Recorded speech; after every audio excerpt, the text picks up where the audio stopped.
Hey, it's me, Max. Since we'll be portraying vampires who have left their mortal lives behind, expect there are gonna be bad things that deal with difficult themes and content meant for an adult audience.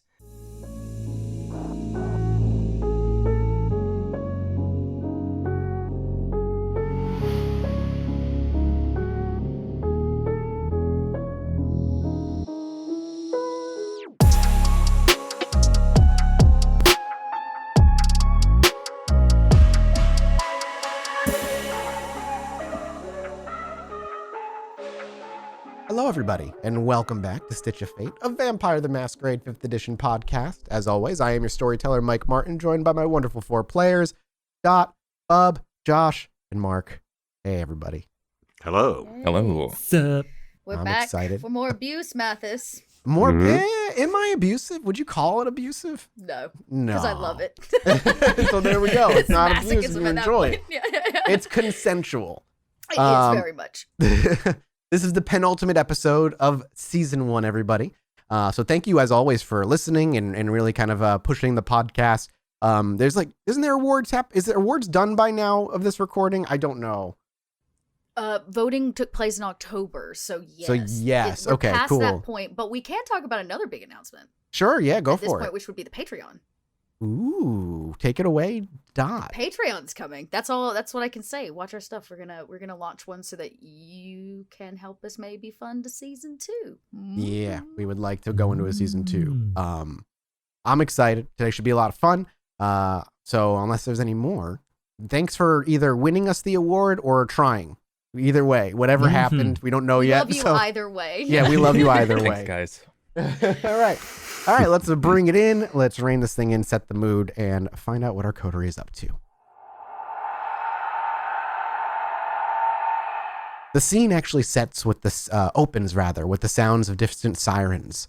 However, the coterie is no longer outside. After seeing the smoke of the exploded and burning part of the hospital, they quickly made their way into the club of their haven, down to the basement, and as the camera follows them quickly hustling down into their meeting room, it settles in the corner of a wall, watching from a skyward angle as the four of them now can get together after a rather long Elysium and put their heads together, realizing something down the block happened, and Max has an inkling as to what it could be.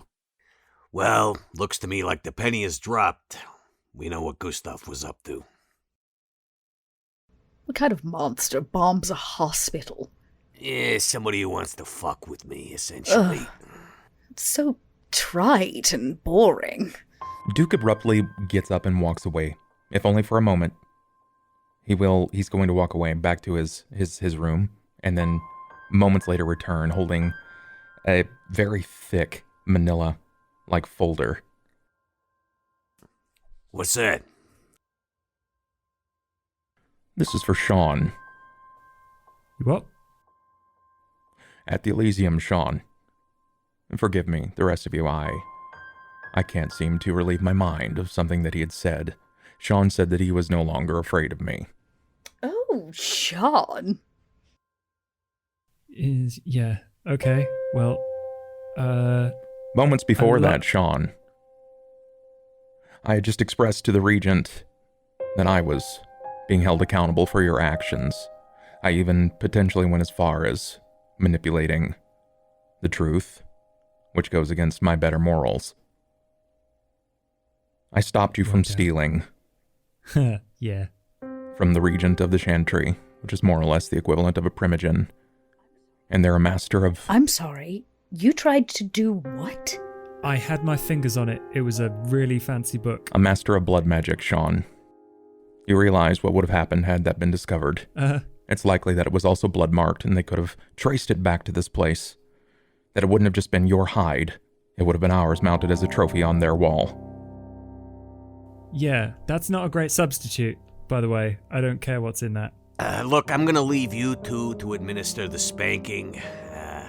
I gotta go check on something, alright? I'll see you back here. Max makes his way out of the room, leaving the three of them to continue. Let him go. I'd like to go with you if you don't mind. Duke, you upset Max.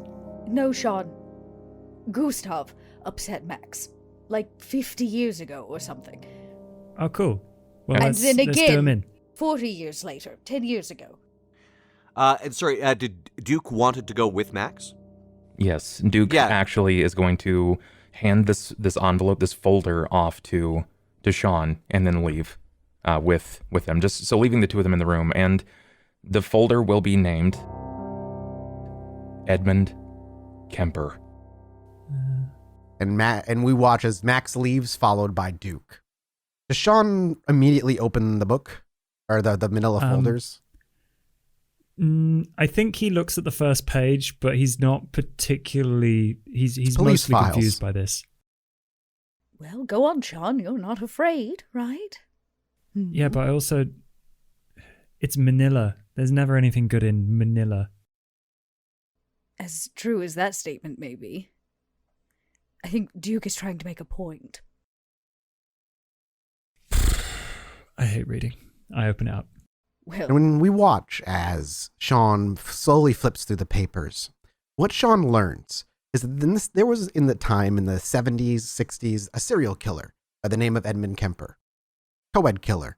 Killed a lot of young women on college campuses and whatnot.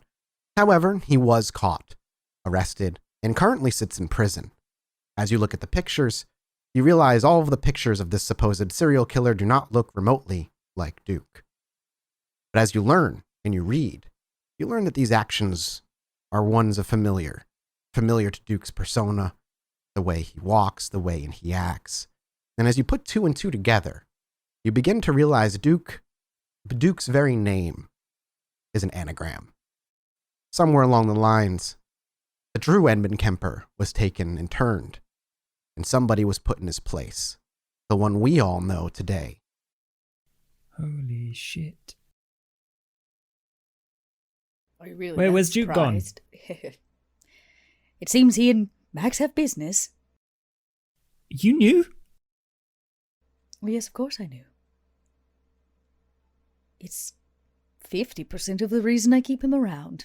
The other 50% is, of course, his humor. Oh, and some really good accounting skills.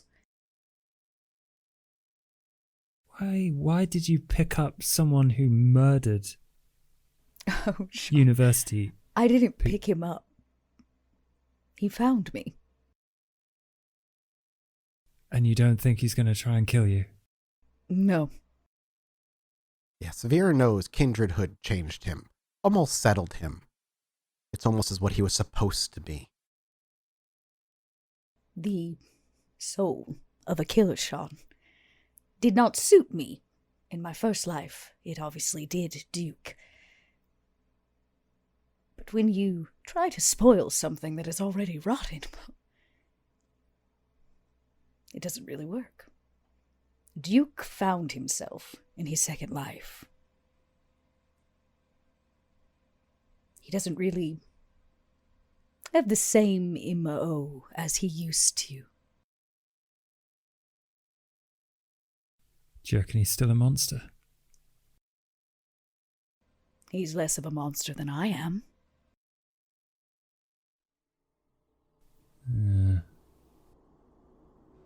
You seem so hesitant. Shall I show you? I've learned enough. I'm going to go help Max. Does Vera let him?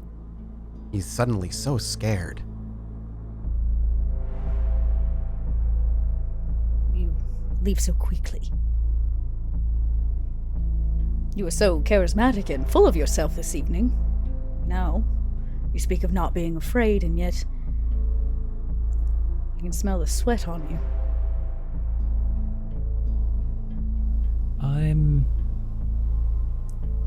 I'll come to terms with who I bunk with. I'm not afraid that I'm gonna get my head cut off. Nothing like that. I mean, Duke seemed the type. But I know you all a bit better now. What I'm mostly afraid of, being betrayed. Because I see Larson, and he's in a whole pile of shit. It's true. It's why I told the prince such. You see, part of the reason I am in this coterie is because we don't betray each other. Our existence is like pillars, Sean. We're there to hold the building up even when one falls. I've not seen evidence of it yet. You live in it, But Sean. The evidence is all around you. everything I've done so far is for you three. Maybe drugs. But I asked you not to talk about Larson. I understand that. And I understand why. You want to protect him. I promise. My intent was not to frame him or to harm him. I believe that if we are honest and we come clean at the top, then we will look, say, less suspicious when the rubble is all that's left. Because that's how it works, Sean. Something's brewing, I can feel it. But I don't know what. Well, that's clear as fucking daylight. Oh yeah. Well, as long as we're not under the rubble when it comes down. I thought you weren't afraid, Sean. I'm not. I just know that it's better to be standing on top. It's true. But sometimes you have to take the fall with your enemy to be able to come out of the rubble. I don't like metaphors. Well, I don't particularly like your tone, but here we both are. I need a favor, Sean. Yeah? Do you know how to use that spleeblay, or whatever it is that Max gets his ironic t-shirts on? I'm still wearing the Drag Pack t-shirt. I gesture. Yeah, do you want one? No, in fact. I was looking to put a large sum of money down for an item. What are you looking for? A baseball card. I'll take a look for you. Consider it a thank you for a friend. All right, I'm I'll do it. very appreciative. Now, run go catch up to Max. But remember, Sean, part of our existence is about fear. And the moment you stop fearing something, that's the moment it catches up to you. Sean just leaves. The camera will linger on Vera as we watch Sean leave frame. Does Vera's posture change in any way after Sean leaves the room, leaving her by herself? Yes, she'll collect the files. And she's gonna go upstairs. And she turns off all the lights along the way. They'll all be back later. All lights out. She opens a case. She puts on a small record. Swan Lake. And she sits in the dark, waiting. And that's where the camera leaves her. Sean, do you try to catch up to Max? Yeah, he's gonna see if he can. Before provide Sean assistance. catches up then, Max and Duke, you're brought to the nearby sewer, Duke, as he lifts up the nearby manhole cover, and you both kind of slip in and are quickly making your way to the hospital. But the two of you obviously will have time. If there's any conversation the characters would have amongst each other, this would be the time to do so. Okay. I can cloak up and go and try to find Sam, figure out what's going on. You want to actually talk to the authorities? I was thinking that I might investigate further as to exactly how this occurred. I even stopped to grab a yellow notepad and my typical pen to help along the way. I fit the demographic of a particular insurance agent investigating a claim. Sounds good to me. You do that voodoo that you do so well, and so will I. Easy enough. Do I meet you here at the Great or back at the club? Might as well rendezvous back at the club, yeah? This is fine. Okay. I'm also probably gonna want to try to grab some blood. I don't know how long I have, if my supply is completely destroyed, or if it's just an interruption. Max, I'm under the understanding that this isn't your first encounter with Gustav's ability to quash something of yours. Is there something that I should be looking forward to seeing? Is there a particular style that he uses and utilizes? Yeah, he tends to go for a rather flamboyant kill, if you know what I mean. I don't know if Sam is even still around, to be honest. Very well, then I shall look for anything that sticks out. Yeah. Let's just find out exactly what happened, how much of the hospital's damaged, any casualties, whatnot. And I'll meet you back at the club. Sounds good. And this is where the two of you will separate, taking care of each individual's specialties. Sean, however, did you make your way to the hospital on the street side, or would you have gone sewer side? I know that Max uses the sewers, and I wanted to catch up to him, so I'd probably So you go would use the sewers. sewers, and Max, quietly walking by yourself or hustling by yourself for a while, you actually hear footsteps approaching behind you. Dipping around a corner, maybe even going invisible and looking around, you do see the silhouette of a man jogging before you realize that combed hair, that ripped t-shirt to be that of your coterie member, Sean. Hey, kid, what's up? I'm here to help. Okay, well, you can be kind of persuasive when you need to be. I got Duke up there. He's gonna be an insurance adjuster or something. Maybe you do the same, just a concerned citizen, what's going on, that kind of thing. All right, what are you going to be doing? Looking for my ghoul, Sam. I don't know if he's still gonna be in one piece or not. I also gotta check what the blood bank's looking like. You can borrow some of mine if you want. I'm good for now. I filled up at the Elysium.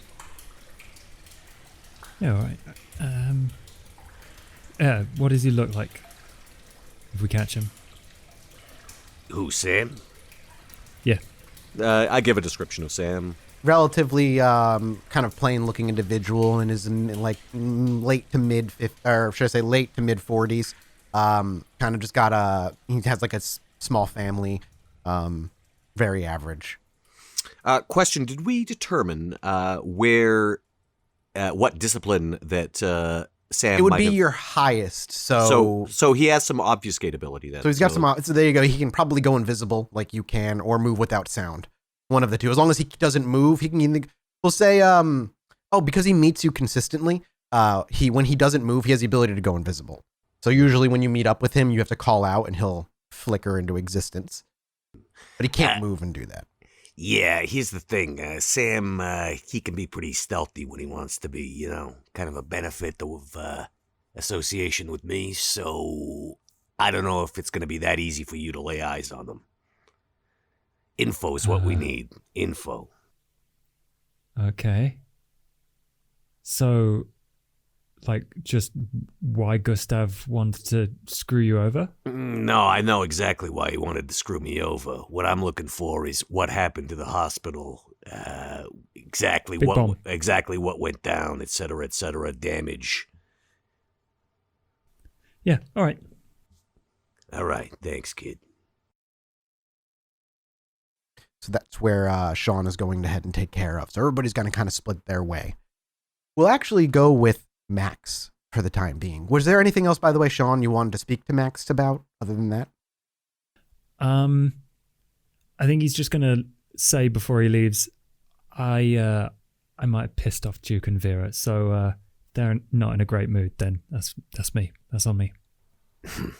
All right, kid. All right. I think we got bigger fish to fry than you, all right? So your turn in the pan will come later. I jump in the fire. All right, bye. Oh, hi. It's Vera. While you're sitting around taking a break, do us a little favor, would you? Go visit dieharddice.com. Die Hard Dice is a sponsor of this little podcast. They help make what we do possible. During checkout, make sure to use the code STITCH-NOV. When you do, you'll get 15% off during the month of November from your entire purchase. And we get a little cut for our own resources. Sounds like we only roll with the best. Off Sean goes. However, as I said, the camera will stick with Max, making his way through the sewers and eventually over to the parking area where you end up meeting with Sam on a regular basis. Climbing your way up, staying invisible, you can actually hear firemen still clearing out areas and putting out small little fires, and the sounds of still quiet sirens running around the streets a few blocks out. But as you make your way into the meeting zone, you realize that area is completely crumpled and caved in. It seems like the strike was in this zone at the very least. Can I get a wits awareness from you as you start to look through the rubble and start listening? 4 successes. So we see Maxwell kind of quickly kind of step in, realizing that there are people nearby. He ripples out of existence, but the camera still follows where he would be. And he picks up rocks here and there, listening around and scurrying, and finds no evidence of any blood or body. But eventually, Max stops and just puts his ear out. And very quietly, you can hear what sounds like the gasping and wheezing of somebody deeply buried under the rubble. No words can be heard, just a...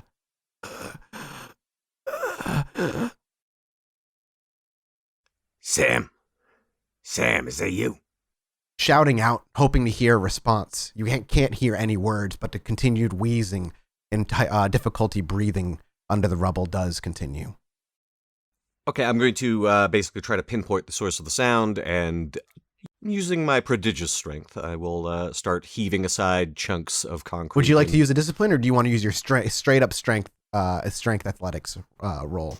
I've got... Yeah, you know what? I'm going to use a discipline. I'm going to use potence. Okay, and just adding that strength, we won't even necessarily need a roll because you can't fail a roll on moving rocks. You're simply just going to add your potence to that, and we just see as Max cracks his knuckles very loudly and steps up to the nearest large hunk of concrete with rebar sticking out of it, about the size of him, but even deeper, and without much trouble, he kind of shifts his legs into a position and lifts it. And as he kind of wobbles back and forth with a heave, you actually see this giant piece of concrete get thrown about a foot or two, hit and collide with the ground, with shards of it separating, allowing him to get to the deeper part of it a little easier and moving some bigger hunks one at a time with both of his hands. The deeper he digs, about 10 minutes or so, eventually that wheezing gets louder and louder, and as you pull away and kick away the dirt, kind of filling your vision, and you kind of brush it away with your hand, you actually see what looks like a brown tuft of hair and a familiar, though bloodshot eye that belongs to Sam, sitting underneath, though he still lives. Okay, Sam, I got you. Don't worry, kid. I'm gonna get you out of there. And continuing to move the concrete out of the way and freeing more of his body, eventually you have a good front half of his body with a single arm sticking out. It's clear simply by looking at him that most of his bones have been crushed, but the wheezing you can see is still happening as his chest rises and falls. His eyes blankly stare above him, clearly breathing through his mouth as blood trickles out of his lips and his nose caked in dirt. But eventually, we see Max grab his wrist, lift the heaviest that's pinning down the bottom half of his body, and with a quick pull and a tug, even if it dislocates his shoulder, Sam comes loose, he gets pulled out, and Max is able to pull him into a corner behind a lot of that rubble. There's too much noise happening outside, with the emergency vehicles putting out fires and shouting and talking to one another, that this little interaction was not heard by them at all. Max has him cradled in his arms. What does Max do now? All right, kid, let's get you fixed up here. With a long nail drawn down his wrist, kindred vitae begins to slowly spill, and we see as he quickly places it up against the mouth of his ghoul. Very reflexively, Sam begins to draw from it, pulling it from your wrist and licking what little drops had drawn down even further your forearm. He feeds briefly for about 10 or so seconds, drawing a point of blood from you and a point of hunger from you, Max. As you can actually feel some of his bones resetting supernaturally and his breathing becoming less strained and more natural, though he still has a lot to go, but he is certainly saved and a lot better off now. Once the blood finishes healing what it can, you watch as his eyes roll back and he quietly kind of falls asleep in your arms. All right. he's basically going to pick him up, trying not to injure him any further. Of course, and you will not. You're being very delicate. Okay. And we're going to cloak, I think. Okay. Max is actually going to carry him through the hospital because he wants to stop by the blood bank on the way just to see the extent of the damage, see if anything is left. Absolutely. We don't even need you to make a stealth check, as none of the mortals here have an ability to pierce through invisibility or see sounds that aren't being made, or hear sounds, rather, that aren't being made. And there are no kindred in the nearby area, as we watch Max kind of climb through the rubble of what little standing parts of this wing of the hospital are. And eventually you make your way to the storage. Clearly the strike was nearby. Most of the blood bags have been shattered and splattered, burned away. But as Max digs around, can I get a wits investigation check from Maxwell? Sure thing. Oh, it'll pretty much just be wits. Max has the demeanor of a hard-boiled detective, but none of the skill. But he has the good part, which is the threatening part. Yes, this is true. 2 successes. 2 successes, however. You're able to find yourself 2 spare blood bags lying around that have not been destroyed. Those will get tucked into the trench coat, and we'll get Sam back to the club as soon as we can. And we see Max kind of go back the way he came, eventually slipping into the sewers and splashing through the water, making his way back to the club. However, the camera must stick around for a while as it makes its way above ground, and it follows Duke a few blocks out, walking up to the nearby barriers and caution tape now around this area. A few cops milling about, speaking to one another. Does Duke just kind of plainly approach? Yeah, there's a certain confidence to it, for sure. Mm-hmm. As you walk up, as the cops are discussing, they see you and one turns to face you. Hey, place is closed right now. I'm sorry, sir. Come back in the morning. Right, I'm with Bluegate State Insurance Firm. I'm an insurance adjuster investigating a claim. Charisma subterfuge, unless you want to use a higher power. I'll go with charisma subterfuge at first. Okay. I'm going to rouse for this, if I can. Mm-hmm. There we go, 3 successes. Perfect. And you, obviously pretending to represent an insurance agency, your question was you're just trying to get information how much damage was done? That I needed to see the site. I'm investigating I see. a reported claim. Do you have anything on your person that would at least look, or are you just walking up by yourself? Do you have like a notebook out or? It's the, like, as I approach, I'll probably be clicking my aluminum pen, and I've got my yellow pad.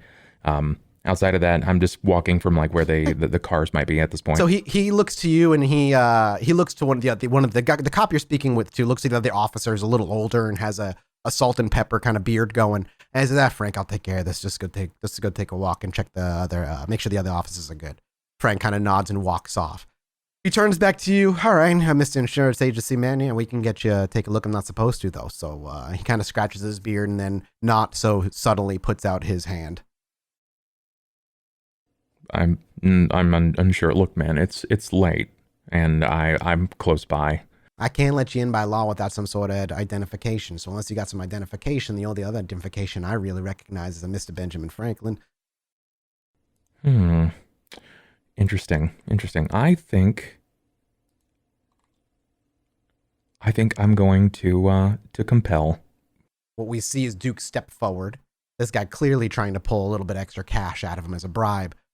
And he levels his gaze. And what does Duke say? Just let me in. This will be brief. The cop sighs. Fine, as long as it's brief. And he lifts the tape up with his left hand.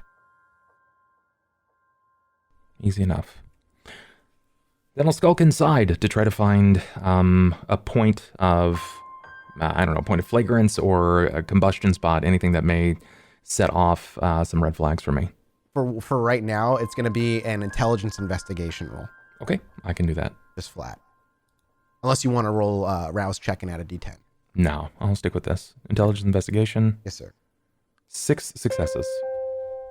You at the very least can tell that the you're looking kind of for a focal point. It was the southern wing of the hospital. So southern wing. The southern wing, as far as rooms are concerned, it looked like some surgery rooms. OR operation. Okay. I'm going to search for the flashpoint, the ignition spot. The ignition spot would be, God, I don't know how do I describe this to you. I guess it would be like 10 rooms down from where Max, where the blood bank was, where the blood was being kept. So same wing, same floor, that area. We can call it the second floor of the southern wing. Sure. Then I want to see if I can find anything that may look like accelerant burn, or if there was something that may have been relegated to like a bomb or a bombing. That would be a wits investigation with your specialty of criminology. Okay. 3 successes. I think I'm gonna willpower. Okay, you can reroll 2 of those. Okay. Both successes. Beautiful. So So that's 5 successes. Unfortunately, not a critical, but 5 is great. You may not find fragments of a bomb, but you see residue in a small concentrated area that doesn't fit with the rest. You're able to walk over to it, pull a small baggie, and take a long nail or a nearby rock and chip some of it off of the wall and seal it up in a bag to be examined by somebody with the proper tools and experience later. Then I will certainly do that. I would also like to head to the recording office if I can, so I can try to access their cameras. Ah, yes, security. Making your way, this will be a bit more of a difficulty as you will be walking in as a plain-clothed person. However, you obviously have your ability to compel and make your way through. The officer, however, as you're starting to make your way into the hospital, is like, hey, I thought it was going to be short. It is brief. I'm sorry about this. I was actually just off the phone with one of my precinct contacts, a detective. You may know him. What precinct are you with again? And he lists off the precinct that your contact actually does work. And then you're familiar with Luther Prescott. Yeah, I know Prescott. All right. And he just kind of steps back. Make it quick, please. And again, will only be brief. And we watch as Duke leaves the police officer behind and makes his way into the hospital. The recording room, after following signs on this, would be on the 3rd floor. However, as you try to make your way past an area that is for doctors and patients only, the lady at the desk says, hey, mister, where you got to check in. You can't just walk back there. I'll move up to the lady briefly. As you make your way up, there's a police officer nearby that actually does step up. It's like, sir, I don't know how you got in here, but we're in the middle of a crime scene right now, so I'm going to have to escort you out. Correct. I'm actually here with the Bluegate insurance firm investigating a claim of potential arson. Would you like to compel, or would you like to just lie? I will go with compel if I can, yeah. Yep, it's not a cost. It's free, and on mortals, like everything just simply works. I'm just investigating a small claim. I needed to see access to films via security. After kind of giving the spiel of what you are before saying so, he rolls his eyes as well, very similar to the cop before. I'll bring you there. We make it quick. Understood? Understood. He kind of grabs you by the arm, and he starts to escort you. What's your name, sir? Duke. Duke. Good to meet you. And he Yours. walks. He actually just points to his badge. Officer Frankerson. And he walks you to the 3rd floor. As you walk, he brings you into the kind of the room where there's already another cop on the outside. You're brought in, and there's already another cop on the inside as well, looking and going through footage. Quick. I will immediately look to the guard or the police officer that is there. Are you investigating the footage from tonight's hospital visits? None of your business. What do you want? It actually is my business. I'm investigating a claim for Bluegate Insurance. What do you need? I just need to see what's happening, and I kind of note whatever the wing was. Okay. There are days worth of footage. Do you ask for just today's footage? The last 3 days. The last 3 days? Do you want to watch it now? I mean, it would take hours and hours if you sat here and watched it now. I'm assuming you want to take it with you. Interestingly enough, I still happen to have that flash drive that was recently thrown at my feet by a Detective Luther Prescott. So, kind of handing over the flash drive, the officer you watch him go through the past 3 days worth of footage on the hard drive, kind of make copies of it, load it over before kind of popping it out and handing it to you and waving you off. Thank you, gentlemen. Yeah. And you're escorted out of the hospital rather quickly. Is there anything else Duke would like to do while on premises? No, I do not think so, at least for the time. Okay. Then Duke will make his way back toward the club, leaving us to linger with Sean. Now, Sean, where exactly did you end up heading again? I apologize. I was going to the hospital. Okay. To do? I was going to see if there's anyone hanging around. A lot of cops. Like, Hmm. And they, whenever you get close, they start ushering people back and away. Nobody seems to be lingering nearby, at least within a block. Okay. I think Sean will just be keeping an eye on those people, see if there's anyone that's not just like press or a Gorka, like someone who's paying attention. And how long would Sean linger for? If he sees Max or Duke, you would eventually see then Duke leave. You wouldn't see Max. Yeah. He's gonna hop over to Duke then. Duke, on your way out, as you kind of part your farewell to the officer that let you in, and he kind of gives you a nonchalant goodbye, and you make yourself no more than halfway down the block. You actually see jogging up to you Sean. Mr. Best, it's a pleasure to see you. Yeah. There's no one particularly interested in hanging out outside. You get anything? I've gathered some footage. I also managed to piece some fluid or a filament or a powder, whatever happened upon ignition. I know powder. Very well. I'll toss him the bag. Okay. You get a small sealed plastic bag thrown at your feet. I'll take a look. What It color looks is like it? black powder. Nah, wrong color. Well, I still have my contact in the police unit. Police seem like they might know what to do. Sean, you seem a little rattled. Nope. Just feel kind of fucking useless. Let's just go back. Very well. You all march back. Vera, after spending some time in the dark and listening to music. Eventually, everybody returns. A couple hours later, all gathered once again in the basement, but Max comes with somebody. Max is going to enter. He's carrying the body of this rather beaten up body with him. He just says, "Hey, everybody, this is Sam. I'm just going to lie him down for a bit." Oh, you right? He's going to be. Max goes... I'm going to look him over. What'd you say? I'm gonna see if there's anything like he needs aside from. I mean, he's Max's unconscious, blood. so what would you like to do with him? I'm just gonna check cuts, scrapes, see infections. Yeah, Probably got first give me aid kit in the an club. intelligence medicine check, Sean. Sure. 1. There are no open, other than scrapes and bruises, there is no open wounds. At the very least, he wasn't directly attacked. It just seems like he might have been caught in the blast and crushed. Max is going to lay him down in his little storage closet there. Probably just in where Max rests, because that's probably the only bed in there.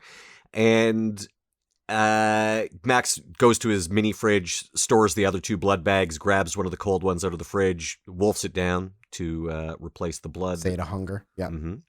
And at this point, would extra blood be of any benefit to Sam? It would definitely help. If you want to give him another point, Yeah. it would speed up the healing process exponentially. Okay, so yeah, basically he's going to drink then drink feed him again. drink a blood bag, feed him again, and then drink another blood bag. So essentially, Yep. those 2 bags he had at the hospital are gone. By the second feeding, after his body kind of takes it and supernaturally heals, he's actually conscious. He's able to speak a little bit. He's not full energy or anything like that, but he is awake, and while still in pain and injured, he can talk. Hey, Sam. Fuck, what the? I don't know what happened. There was a bang and... Yeah, I just pulled you out of what was left of the parking garage there. Oh, what the fuck happened? Yeah, I think you kind of got in the way of an old friend of mine. What the hell? What do you mean? We'll talk later, all right? Just, I'm glad you're okay. What the... Now you just saved lie. me? Yeah, you just lie here and you let that blood do its work, all right? Yeah, thanks. Thank you. And then he kind of leans his head back and closes his eyes as you shut the door. Should I get him some morphine? I got some morphine. No. That's fine. That's fine. He's Okay. He's gonna be all right. Appreciate the offer, though. Everybody gets back to the blood room. Did we find anything other than your ghoul? I found some blood. Pretty much got what was left in the blood bank. I think I'm gonna have to find some new hunting grounds, so to speak. Max, with the turn of events of the last decade with Gustav, his method is modus operandi. Was he more of a burner or an explosive type? You said flamboyant, and I'm just looking for anything that would mark itself as an expletive. Well, he never liked to repeat himself too much, but yeah, I mean, this certainly falls within his purview, if you will. He likes to leave a message, and it's coming through loud and clear. I did discover some powder on the scene in the flashpoint. I'm going to pass it off to Prescott, my detective contact. Wonderful. Fair enough. Hopefully they are already trying to cover all this up for us, even if they don't know it. I still have 3 days worth of footage to comb through, but I believe that this was a recent event. Agreed. Look, Gustav's new child, Stinky.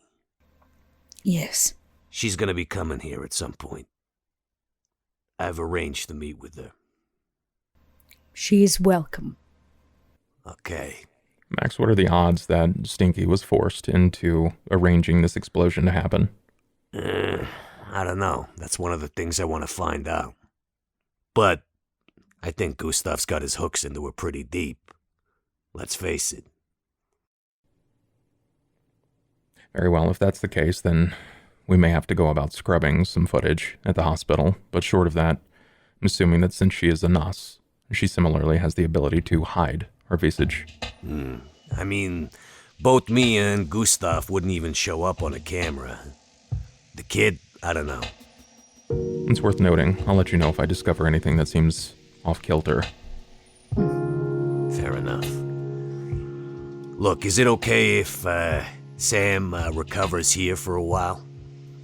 Of course. I don't know if he was specifically targeted by Gustav or whether he was just collateral damage.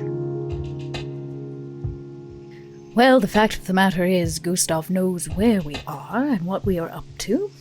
So why didn't he blow us up? Because he's already done that.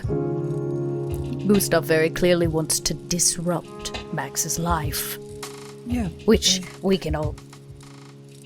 I mean, no, I'm saying that makes sense, but like, Max is just moving on. He's finding somewhere else to get his stuff. It's not the most difficult thing in the world. True. Try hard enough. True enough. But if he blew up the Haven, he'd be directly attacking the three of you as well. Right now, it's still just a personal matter. I mean, nah, I don't like him, so if he comes around here, I'm gonna fuck him up. Like, that's just... It's pretty simple. He fucked with you. I appreciate that, but he's playing the long game, clearly. And He won't survive to see it. We'll make sure of that. from the sounds of things, he jumped through a few hoops to get back in the prince's good graces, smooth things over with the cam. I don't think he'd blow it all. Just to do that. Nah, he's got something else in mind. You see, back in the day, Gustav and the cam didn't really play ball. Yeah, he never really expressed much interest in it. Having to swallow his pride like that, nah, he's setting up something bigger in the future, I'm sure. But why now? What does he have now to give the prince to allow him to come back in? I don't know. I had a word with Kaiser. He said that Gustav presented the prince with a gift. Something good. I don't know what, but it was enough to get him back inside, if you know what I mean. Well, I know who would know. The person that's supposed to know everything. Maybe a visit to our local harpy will prove to be advantageous. Until then, we should be on the lookout. He's here. And he's been watching us. Yeah, from what Kaiser said, he's been back a year at least. Ugh.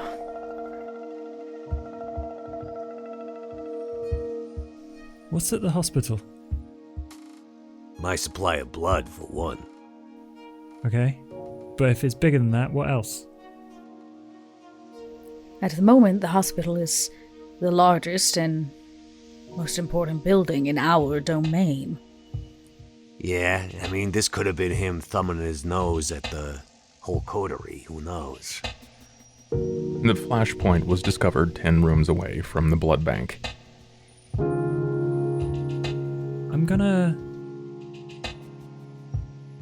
I'm gonna keep an eye on it.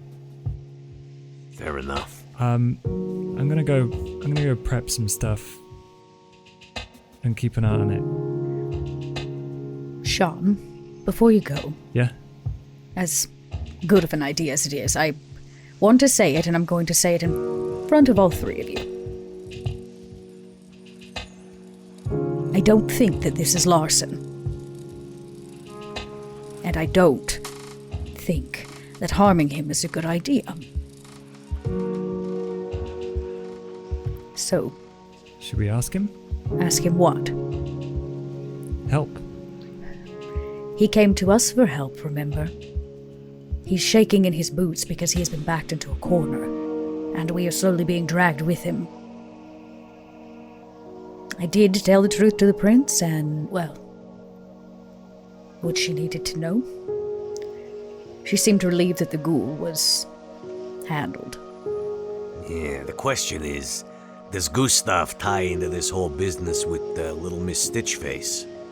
That's what I seem to be asking myself right now. I'm trying to tether a line to one another and I'm struggling. Well, let's see. Purely coincidence does not operate in our world as kindred. It's true, Duke. Do you keep your back door locked? I would hope so. And the club's closed currently, correct? I would think so. This is Elysium night, so we closed it. Well, for a reason. Yep. Wits awareness then, the four of you, Oh, please. no. It's not that scary, I promise. Oh, good. It is whether you hear something. Ooh, I've got 2. 1. 4. All right.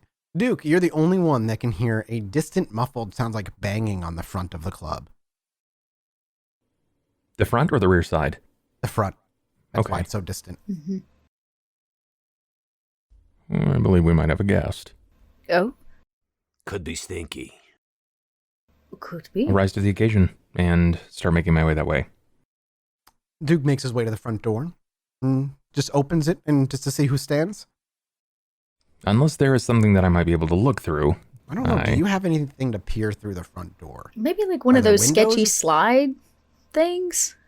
You know, like the metal slides to like, you can look out. Mhm. Do you have that on the front door? Sure, that seems reasonable. We have some security. We paid for a little As security. you slide open the door, the little peering window, and look down, you see a rather plain-looking girl with long brown hair, sheepishly looking at the ground, waiting a few more seconds before she reaches up with her hand and starts to bang on it again. Max sort of fades into existence beside Duke. Might as well let her in. Is this Stinky? Yes. Okay. If you don't recognize, but Max looks through, Max would recognize. Okay. Then I will unlatch and turn the door. Let her in. As the door opens, she quickly looks over her shoulders a couple times and then steps in very quickly to the door may be slid shut behind her. Thanks. Thank you. And as Max is standing there, she looks up to you, Max. Clearly, she's still hiding her visage again. Hey, you Stinky, come on in. Hey, thanks. She kind of claps her hand together and just follows you. I know you said we could talk. Yeah. But I figure I could come as well. Thank you for being so nice. Right, well, I will step away. Before you go, he's on his, Prince is on her way. She's with Interesting. Gustav right now. That's something of a reason I left. Now that you've mentioned Gustav, before I step away and inform Vera of the prince's arrival, Stinky, was it? just nods. Did you have any involvement in the explosion at the hospital?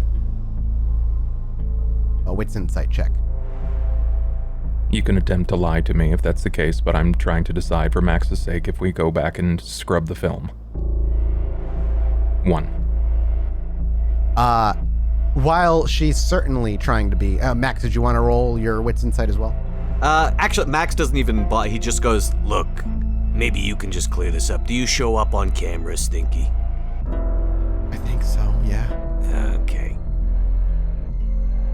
yeah, I will try a wits awareness. Okay, she's trying to sheepishly, not answer the question, more or less. Duke, while you may have assumptions, the hunger is constantly in your mind. With 3 Max, though, she's being a little too obvious. Look, Stinky, I know Gustav put you up to it, all right? And I know you don't have much choice in the matter. I don't know what you're talking about, okay? But she gives you a look when she says that, the both of you. I'll lean in to Max. I'll scrub the film and replace it at the hospital. Sounds good. And I'll walk away. Okay, kid, this ain't the Spanish Inquisition. You ain't on trial here. I just wanted to have a chat, all right? Okay. So, we might as well do this somewhere we can sit down comfortable like. Yeah, that would be good. Yeah. And she just, again, very kind of falls into herself and follows you wherever you lead her. How you doing? You hungry? You need some blood? You're too skinny. No, Come on. No, I'm fine. And she just genuinely tries to deny it, even if you give her a blood bag. But if you do hand her a blood bag, she will reluctantly begin to sip from it. So we'll make I think he'll take her down to the blood room. The blood room is not necessarily, sure. We often admit guests there, so its existence isn't a secret. Correct, yeah. And do we see Sean anywhere? Sean would be around. Yep. Sean, you would watch them making their way downstairs. Yeah, he's watching from a distance, probably. I don't know, do we have firearms? Do we have guns? I certainly do. I would imagine you must at least have a pistol or something. Yeah, then he probably would have gone to get that just in case, okay. But he's, just pretty relaxed, watching from a distance. So Yeah. Max just calls out, Hey, Sean, this here's Stinky. You all right, Stinky? She gives you a wave and a small smile. Sean. Hi.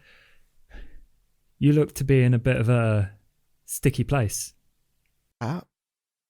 No, I just, because Max invited me. Max said I could come and speak, and my sire's on his way anyway, so I figure I just get ahead of him a little bit. Yeah, getting ahead of Gustav, that ain't always an easy thing. Believe me, I know. How much has he told you about himself, Stinky? Well, he talked to me about his great successes in the United States. Yeah. I mean, he's shown me some of the trophies that he has from his accomplishments over the decades, and I mean, it's very impressive. Yeah, very impressive. He said that if after a few years, in some practice and stuff, that when he was done with all this, all the things he'd earned, he'd leave to me, or should he meet his untimely demise by the horrible werewolves or the religious fanatics out there. Yeah, like his prodigy, right? That's what he likes to call me. Yeah.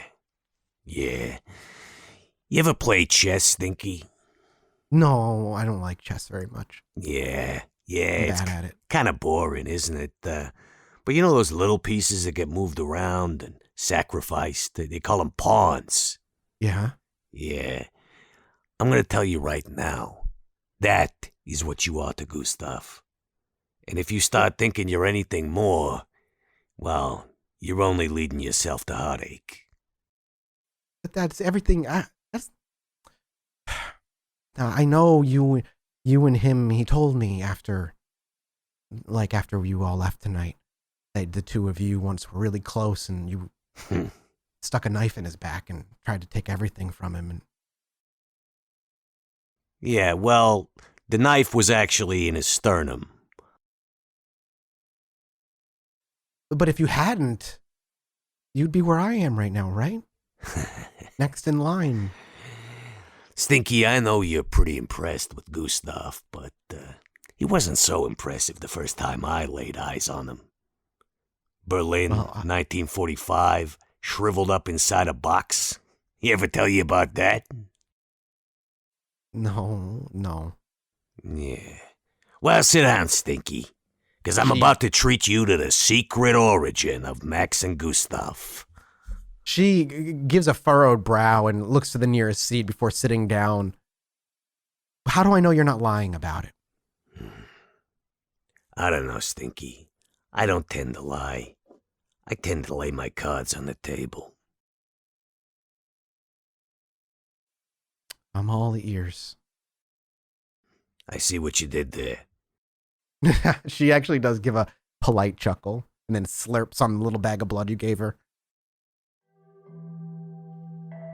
Like I said, the first time I laid eyes on Gustav, he was in a box that me and my unit had just pried open. We were a covert mission going into Berlin, 1945, ahead of the Soviet advance, trying to secure, occult artifacts that the German High Command had squirreled away. I'll be honest, it wasn't a normal mission. Like I said, covert. We'd been seconded to some kind of alphabet soup unit, could have been OSI, who knows? They didn't tell us. All I know is our cap was taking orders from a couple of civilians. Bookworm. Is that normal? Nope, nothing normal about this mission. Anyhow, those two bookworms that were in charge didn't fare much better than the rest of my unit once we opened that box. Gustav, I don't know how long he'd been in there, but clearly the Nazis had gotten their hands on it at some point and were trying to figure out what made them tick. Well, he woke... Gustav a Nazi? No. He was more like being kept as a souvenir by them. Who knows?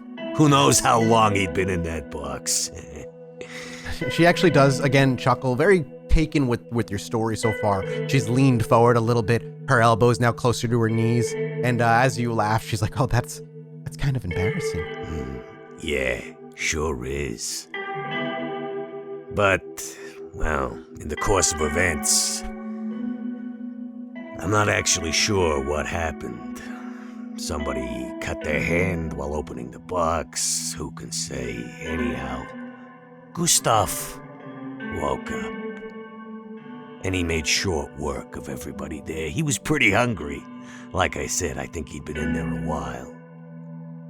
He had no idea where he was, neither the lay of the land. That's why he embraced me. Is that what he told you?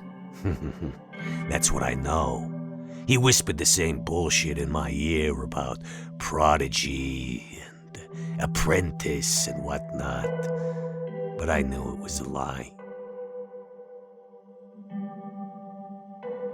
But maybe it's because he was so, like you said, he was so hungry. You don't know how long he was in there. It was a mistake. Well, I'm different. I planned. I think you are different, Stinky. Because he seems to be using the carrot a lot more with you. With me, it was the stick. With me, he bonded me. He forced me to do things. I was his puppet for years. But there was always a part of me that I kept to myself. And over the years, that part grew. We came back to America. He had me show him around New York. Built up quite a little base of operations for himself. About a decade in, that's when I started to find my feet again. When I found that I didn't have to listen to everything he said. And that urge got stronger and stronger.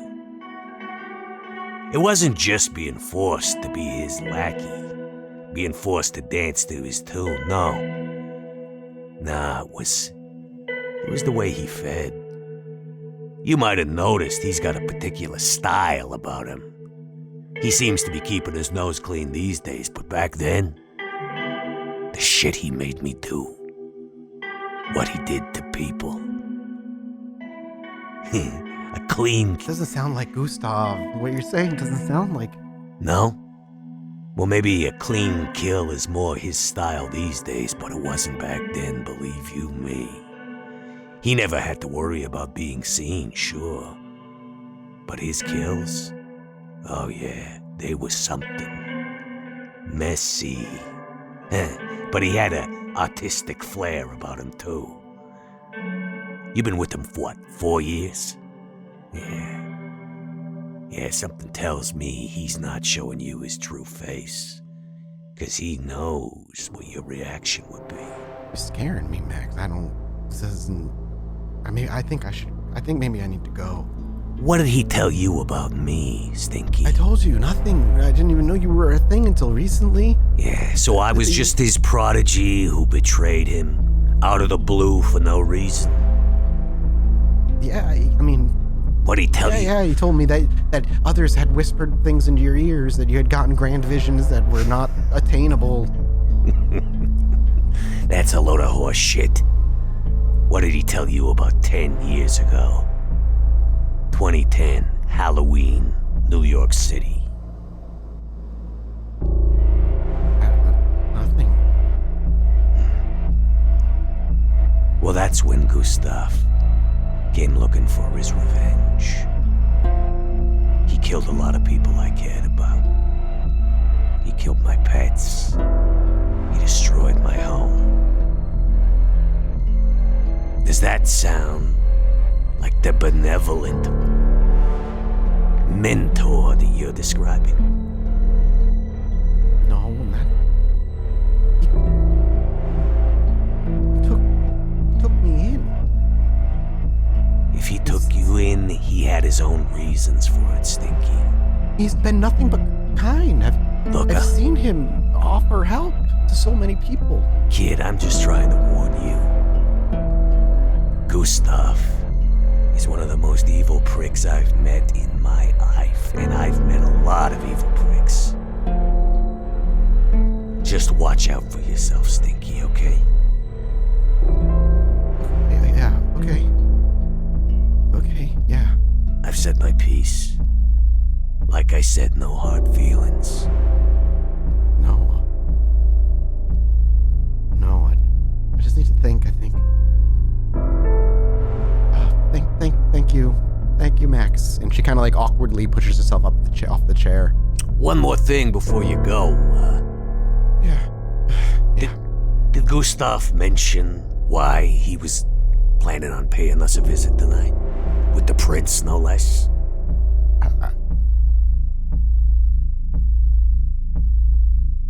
I imagine it's to just give him an alibi of a sort. How do you mean? He told me that we were hitting back at somebody who took everything from him. His trust. Proved that he couldn't trust, and it wasn't until me that he could trust again. And so we were going to work towards that. That was part of it. We weren't going to kill, we were just going to hurt. And so that's you, I guess. Yeah, I think that's a safe assumption.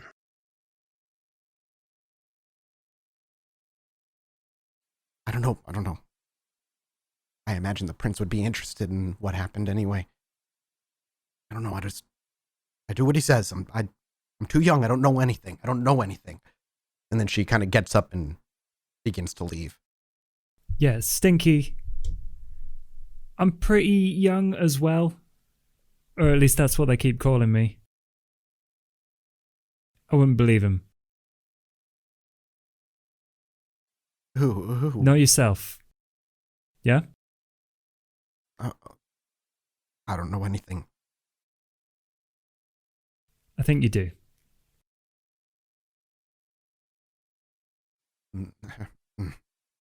Trust your own instincts. It's easier than trusting these monsters.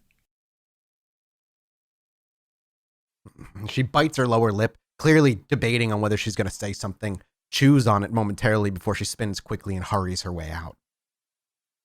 The camera will be at the top of the stairs as she rushes up them and rushes by the camera. And as the dumbfounded look of Sean looks up the stairs as she leaves and the other coterie kind of peers into the hallway, we shudder to black. The last episode will be next week. We'll see you then. Do Vera a little favor, would you? Break out that Masquerade breach in your pocket and follow us on Facebook and Twitter at Pod by Night or Stitch of Fate. Make sure to leave us a little 5-star rating and review, would you? And if you don't, well, I guess I'll just have to send Max after you. I have an exciting announcement. For those of you who have been asking about Season 2 of Stitch of Fate, we now have a way to make that happen. If you go over to patreon.com/podbynight, then we've got a ton of amazing rewards, including extra videos, behind the scenes. Our initial goal to make it happen is $1,000, so we're going to need a lot of support. So thank you everyone in advance for enjoying Season 1, and I really hope you can join us for Season 2. Special thank you to Kimberly and Sean Casey for sponsoring this podcast. Stitch of Fate wouldn't be possible without your incredible kindness and support. You sure know how to rouse our blood.